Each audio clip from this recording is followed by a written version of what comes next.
we've spaced our first line. Cut in a master line, make sure it's pretty good and straight. Deep enough to get our blunt edge in the furrow and carve a second line. Now to deepen that second line, what we've done this time, because we do have the furrow, is we can just keep going over it with this spacer. And we keep being assured that everything's in line by using the security of the spacer. And we can just deepen as much as we need to. Now we're not going to ever try to get it all done in a day here, but I think I can see already a slight wavering to it from the grain of the wood trying to pull me around. So I'm going to run it over it once just to double check it, and preliminary an ounce of prevention's worth a pound of cure. So I'm going to try to make sure this line is straight.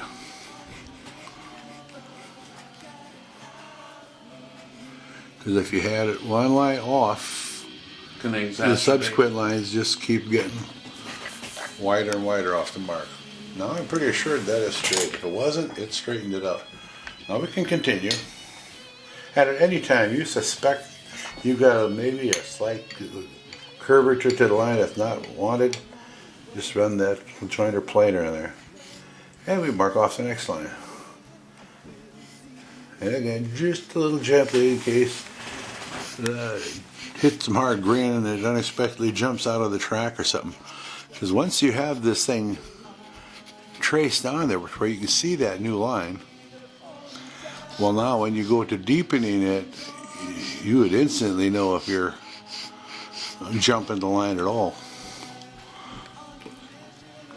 Okay, so what we're going to do, what we're doing right now is we're going to checker based on this master line to the right. Keep making new lines all the way across to the very edge of the pattern. And then we'll either use the other cutter, which cuts to the other direction, or turn the stock around and finish these lines going this way. It doesn't take much. So this is just the master line, which was used to give you the angle of how they crisscross. It gives you the angle of the crisscross. This wasn't necessarily the border line. Oh no, it's not the border line. Not at all. It's the master line. So once these lines are all laid in like this, all these parallel lines going this way, then we go onto this line, the other master line, and we do the same thing. We start cutting in lines. And as you can see right down the bottom, there's our first two diamonds. Just exactly the shape we want them. And we're going to end up with hundreds and hundreds of these. And after you'll know how deep to go until you get the nice even points of the diamonds. Yep. You go till they're points, right? So the reason you see all these factory stocks where they're just checkered on the side panels is right here. I'm going to run a compounded curve. And I'm doing it at an angle. And it is real easy to get all screwed up. And the machine would have a heck of a time trying to do that. And in a cradle, I don't see how they could do it. But what we're doing here is I'm rotating the work in my hand as I'm cutting down, so that the object being always to try to keep the cutting file at a 90-degree surface and pulling in the same direction as my arm, which is in the direction I want the line to be. And, it sounds maybe a little anal, but it is important. It's vital. What happens if your arm is out of line? Those lines are going to start getting narrower or wider apart. No matter, even though you're following the groove, it's in the groove all the time. But what you're doing is you're inadvertently canting the tools. You see what I'm doing here? Yep. This much. That's going to make that line, even if I move it slightly this way, it makes it narrower. But those two cutting surfaces have got to be parallel.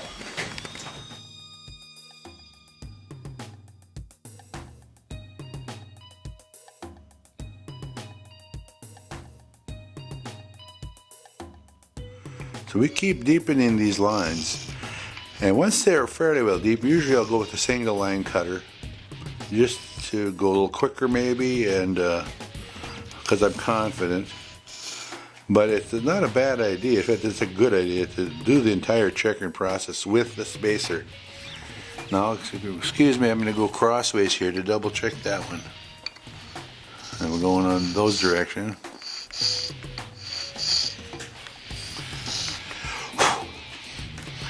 Now you see, these have not reached a point. These pyramids in the middle there. And then all over they're getting close to it. Some of them need to do a little more in one direction or the other. But that's the goal. You go till you reach a point. Now this is the French style, so you're skipping how many? Of course, your recipe can be whatever you like. You can do 3 to 1, or 4 to 1, or 5 to 1, 6 to 1, whatever. I find 4 to 1 looks very pleasing. We have 4 lines that are 1/20 of an inch apart, and then we have 1/10 of an inch apart, one line. And then 4 of 20. So to do that, you need a tool that's spaced 1/10 of an inch. A wide spacer. This one goes 10 lines per inch. Okay. So once we've carved in 4 of these lines, parallel lines, of 20 lines per inch, we put on the big spacer. And you can see all of a sudden it reaches out and twice as wide and cuts in a big wide line. Once that's in, you go right back to the 20 line, do 4 of those, you bring out the wide line spacer and you cut in a 10 inch. And then 4 20s and a 10. Do the entire field one direction, you go back to the other direction and do the same thing, 4 to 1, 4 to 1, 4 to 1, to the field. A couple of the real key things here, the hard parts in the checkered process, are the ends of the lines. That's always. For instance, right here we have a line going up to the leaf, but over here the border ends. How do I get this tool up here when I have nothing to guide it on the left side here? I'm on the leaf. So what you do is you go up to it as close as you can, carve it in, and then this is where our long tool comes in handy again. Then you just get that in, that because we have this groove all established all the way back here. It's a single cutter, but it's a long one. So it tends to follow that groove quite straight. And when we get out into the virgin wood, it'll pretty much go straight where we want it. And some of these, I say, cut on the back stroke, or the pull stroke, like a Japanese saw. And I don't know why America hasn't just adapted that for all their hand saws, because it works so much better. They don't bind. Like if you ever saw on a board and all of a sudden it binds and the saw actually kind of buckles. That can't happen on the pull stroke if the teeth are set to cut on the pull stroke. So what I do, these files generally all come to cut on the push stroke, the teeth. Like I say, some of them are universal. They'll cut either way. But for the most part, they're set to cut one direction, and that's usually the push stroke. So they're pinned in place. I simply take it out, turn it around, and to the cut on the pull. The idea being, if I'm pushing up here to the border, to that leaf, I don't want to go across the leaf accidentally. But if I'm starting right, I can start right at the edge of the leaf so gently and then pull it away. And there's just no chance I'm going to run over the top of that leaf. So how do you know when you've finally reached the proper diamond shape? Again, you just watch for the points of the diamond. Now, your wood is going to have at least somewhat of a finish, if not completely finished on it. So you can see the color of the wood is lighter where you got onto the raw wood. So that's a giveaway. You can kind of back off a little bit and turn it in the light. And if they're not perfectly to pointy diamonds, they're going to see little shiny tips on the points. That means that's the finish is still there yet. It's not a point. So go until the finish is gone and quit. Yeah, but we'll say with your magnifiers, which I consider vital. I can't see how I ever did anything without them before I started using them. But yeah, you just look close and you got them. Now once you have them all up to nice pointy diamonds, you're not quite done yet, because now you want to inspect really close. And you're looking at the grooves, and the best way to do that is to turn it gradually in the light, in a good light, and vary the light source a little bit. And what you want to do is make sure that the bottom of the grooves going this direction meet the bottom of the grooves go in this direction. And a lot of times you'll find that, okay, you can see the groove very clearly here, but when you look at the groove going this way, it's like intermittent. Right here is a good example. These grooves are deeper than the ones that cross it. So you want them all even depth. We want them all to touch on the bottom at the same depth. So then you go to the other direction. Now, a lot of gunsmiths would say that's good enough. They got points on them, they're done. But to me, it doesn't look right. It'll always just looks a little rough, and it'll look like also, okay, I see lines going in this checkering. And the lines are real obvious. One line will be more prominent with shadow. One direction, there obviously lines going in the other direction. It's not quite so obvious. If it's done right, there shouldn't be really an appearance of lines. It's just a sheen or almost like looking through a screen door. There's probably a couple examples over here, something like that. As you turn it in the light here, we're trying to, and if you'll notice, if you look along, the lines go this way and this way, but if you look at where the highlights, the diamonds are lined up in rows this way. So a little slight waviness to them because of the wood.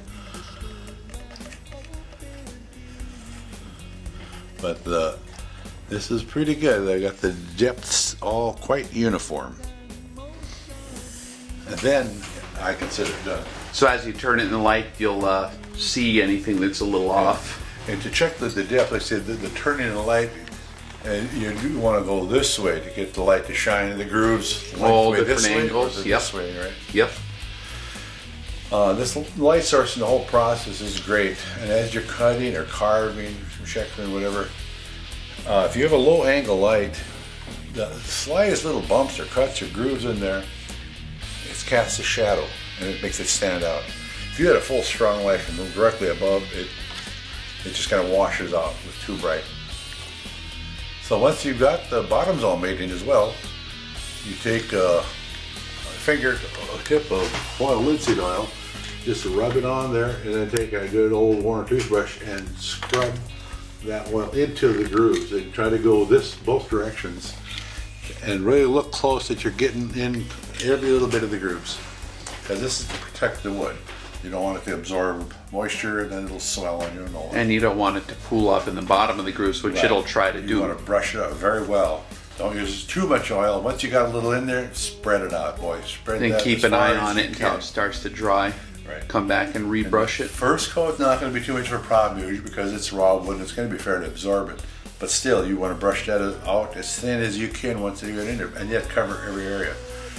And now that you're going to only need to dry like 2 days usually is what I give it, even though normally, because it's being so absorbent.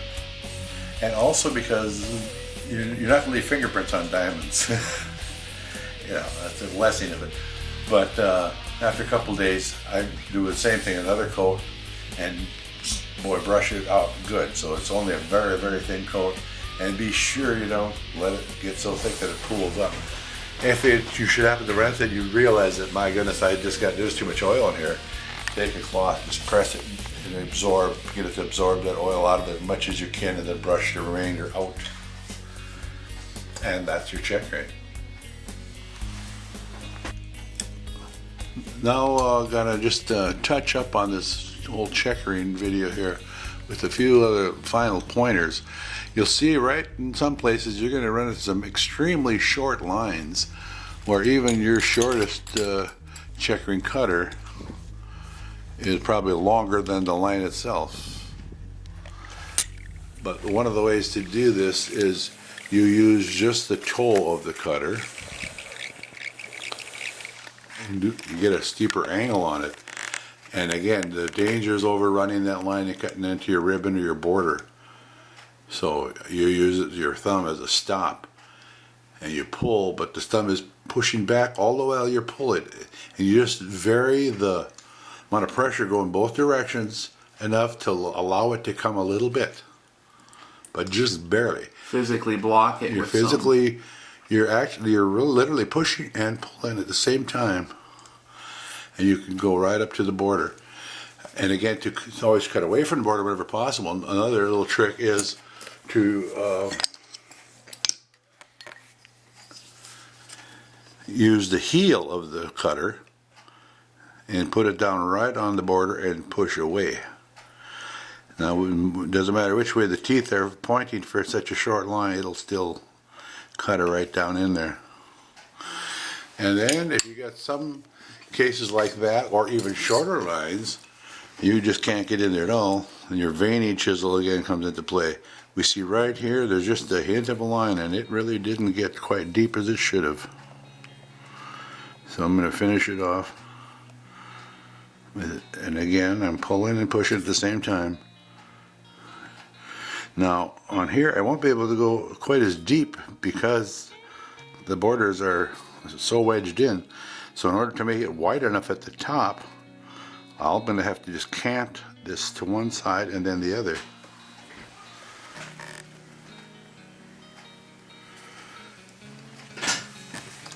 Alright, that's how you finish out a line. Then once the checkering is pretty much all done, remember when we did the border, we only half cut it. Because once you're done, no matter how good a job you do, you're going to have little nicks intersecting the border. Now this one's already done, so I've already pretty well eliminated them. But then you run over that border with a nice long straight file, get in there, and you just deepen it, carefully going down it, deepening the cut. And by doing so, you're going to be shaving off the nicks on the clean spot here where you didn't want no nicks. And it just ends up cleaning up that border nice. And then you deepen it down to wherever you need to be.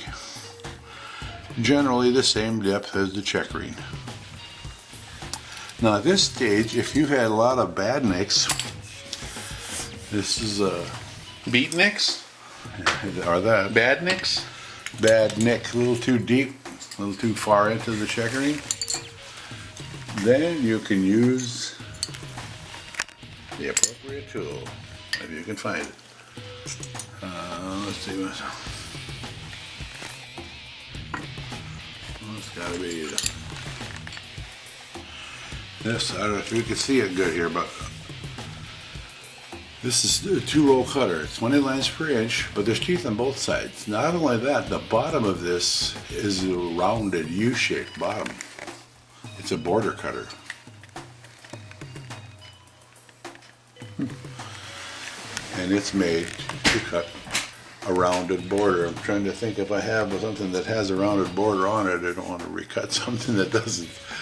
But anyway, if you had a bad nicks, what you do is you put one cutter in here and the other one onto your virgin wood, and using the existing border as a guide, you're making another parallel line, 27 inch apart, and you just keep going and deepening it until it has a rounded surface and you have a nice rounded border. When you come to the edges, the corners, where this border has got to intersect with another coming from another direction, you stop just short of it and can bring this just short of that. Then you've got to do it by hand with this single cutter, and that's just a delicate operation. You just eyeball and continue that groove line, and then you have to continue shaving the curve of it with the side of the file. That's where the art comes in. Now I've seen a lot of gunsmiths who don't even try to do that. They simply bring the double space up and they let the other one intersect and cross it. And to me, okay, it's one way of doing it, but it's much neater if they actually the two lines meet, although they were one continuous line, not intersecting lines.